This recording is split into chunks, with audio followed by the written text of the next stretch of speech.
Coach Matt Painter, once again, just raise your hand and we'll get a microphone to you. Go ahead, Roger. Coach Painter, a lot of the players seem very happy. They talk about hanging out with each other outside the court. They all want to see each other do very well.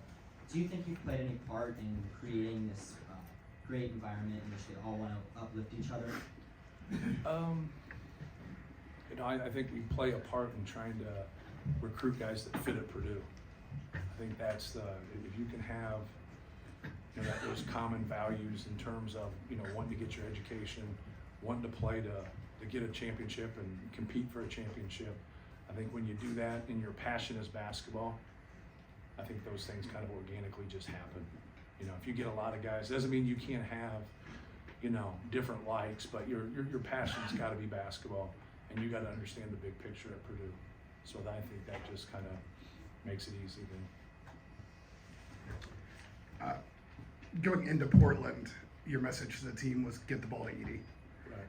Today he gets 24 shots. Where has this team come from there now just to get him the ball and his ability to obviously 38 and 13 tonight? Right.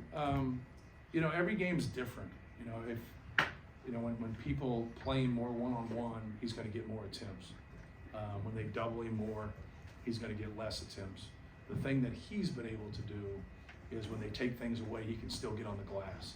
And so he's creating opportunities for himself with his effort and his ability to rebound. But you would like to have more of a balance at times.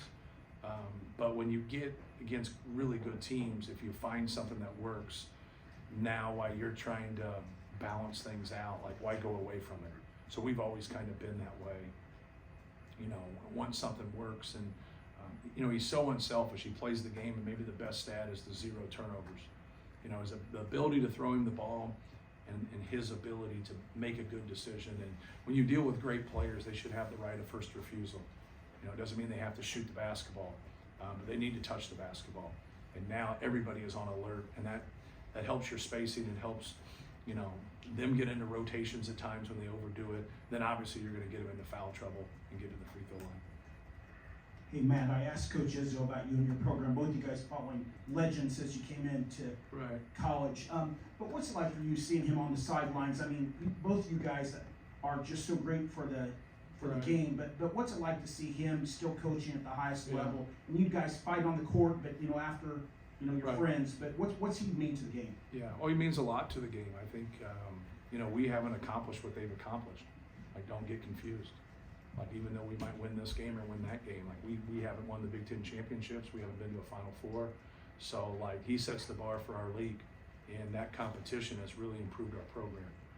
Anytime, and I think 30 years ago, I think you would say the same thing about Indiana's program with Bob Knight and Purdue's program with Gene Cady, Michigan State's program with Judd Heathcote, and a lot of programs, Lou Henson in Illinois. That competition made everybody better. And that's what Michigan State and Tom Izzo's done for us. They've made us better. Their level of toughness, their togetherness. You just don't slip on a banana peel and end up in 8 Final Fours. You just don't. And they've been absolutely fabulous on a conference level, but they've also been, fabulous at a national level. And that's what we would like to try to do, but it's easier said than done. We got to keep working. Matt, difference with David Jenkins the last 2 games is what? He's got more opportunities. He's made his shots. It's really hard for him to adjust to this role since he's never played this role. And like a lot of our guys off the bench, we've seen some ups and downs. And my statement to that is you're never going to have consistent play with inconsistent minutes. It's really hard. Like tonight, when you get 18, 19 minutes, that's a lot of minutes compared to getting 5 to 12. He stepped up and knocked down shots. He can really, when he gets it going, man, he can really make plays right there. But it's when Newman makes shots and Mason can come off the bench and make shots and he can make shots. The issue is they just don't get a lot of opportunities. What we don't want is the force, right? Just let your offense run organically, move the basketball. It comes your way, great, because you have him in there. If they're not taking that away, there's no sense in rushing things. Be able to get some of those step-in shots, and he was able to make a couple of those tonight. So Zach gets 30. Go ahead. so Zach gets 37, but I thought the moment of the game where he really made as big a difference as any was when they start coming out with hard doubles and he hits Ethan for the layup and he hits, I think, David for 3. Just that speaks volumes about how far he's come as a player, doesn't it? Yeah, no question. You know, he got Brandon Newman for 1 in the first half and we missed it. You know, Ethan made a good dive. He got him for that one. You know, just taking what they give you. Like, don't, you know, he split a couple double teams and scored. He split a couple double teams and didn't score. And sometimes those splits, as long as he's going to a strong hand, can be okay. The other way is a little bit harder for him. But just opening up, especially on the right side, and seeing everything.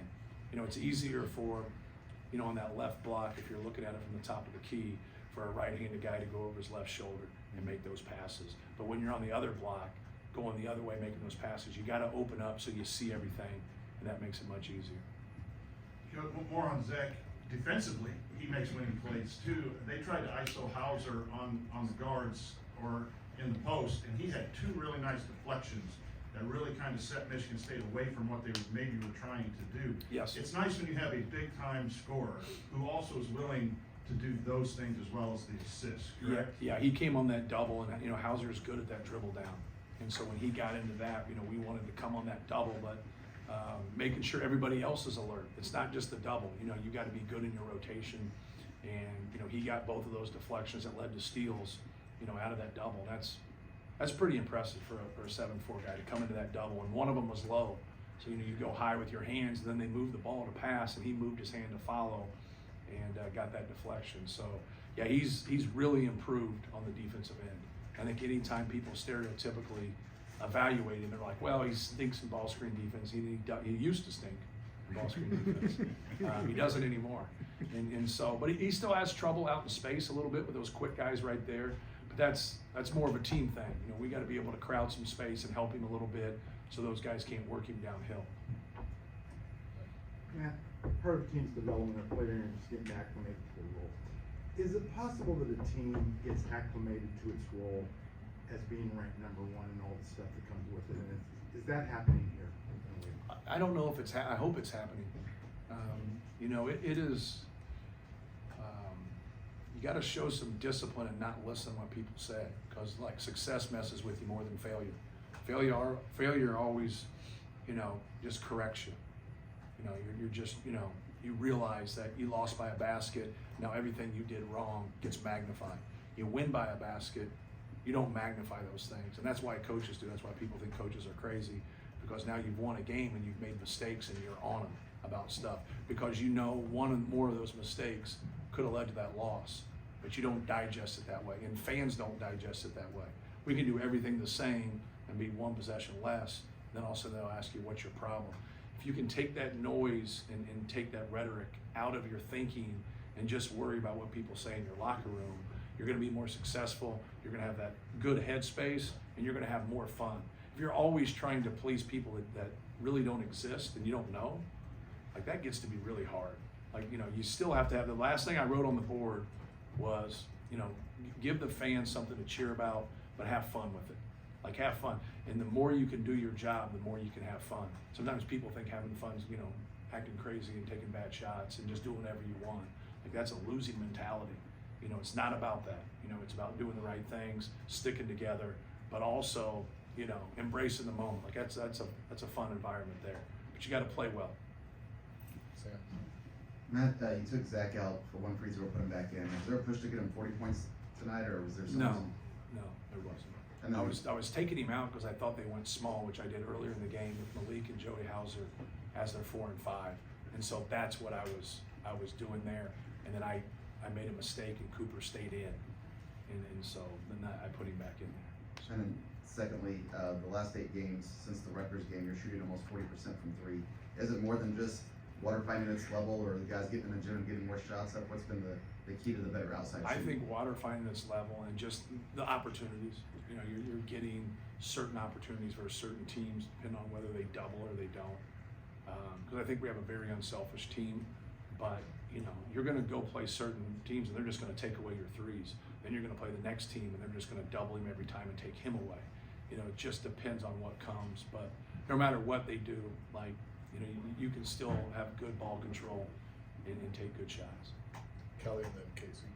After the Maryland game, you emphasized just working on the basics, passing and catching. Tonight with 21 total assists, what did you kind of see from your team in terms of sharing the ball? Yeah, just making the simple plays. Like that's what you want. Like don't reinvent what we're trying to do here. Just like make easy plays, pass the ball, share the basketball. You get two people on, you get them in rotations, and get that basketball moving. And I think our guys have done a good job with that. And the guy who's gotten the ball the most, Braden has the ball probably the second most as our point guard. He has 1 assist tonight, and Zach has 0. And so it sets the table. You can't beat yourself, and our guys have done a really good job with that. And then you talked about David Jenkins Jr. obviously having a night tonight, but also Trey Kaufman-Renn just seemed like he was a little bit more aggressive on offense. What did you kind of see from him? Yeah, just trying to get him the ball in the low post, and it's hard because a lot of times, I'm not taking him out. I'm putting Zach back in. You don't look at it when you're the one being taken out, right? But he's kept a great attitude. He understands. I tried to get him to go in there at the end, and he was the one that said, "No, let's get him to get 40 points." I'm like, "No, you got to go in there. Day's over." Last one, Casey. Second time you played Michigan State in a relatively short amount of time. How do you feel like your team responded to your points of emphasis compared to that game to this one? Yeah, well, they're a tough team, and I thought our ability to rebound was huge. I thought even at their place, they had some careless turnovers to start the game, and they did again. And so like that's something when you get on the road, like setting the tone, you got to take care of the basketball. And I thought our guys did a good job of having active hands. You look at things in different perspective. He would look at it differently than I would look at it. I'm giving credit to our defense where he's thinking they're being careless, which we all do it that way. So I think that's the key. We make a play at the end of the game, so I guess we're better than them there, right? Right. And it could have went the other way very easily. So tonight we were able to get that lead and keep that lead. And even though they come back and they cut it to 10, I think one time, it takes a lot of energy to come back. They were very good in the second half in transition. You see how talented Hogard is when he gets ahead of steam and starts wheeling and dealing. Got to the free throw line, broke us down, and that's what we wanted to stop. But we really did the same thing. We did a little bit different in ball screen D.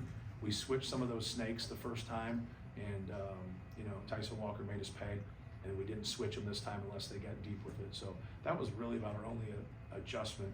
We just wanted to be able to out-rebound them and have fewer turnovers, and we did.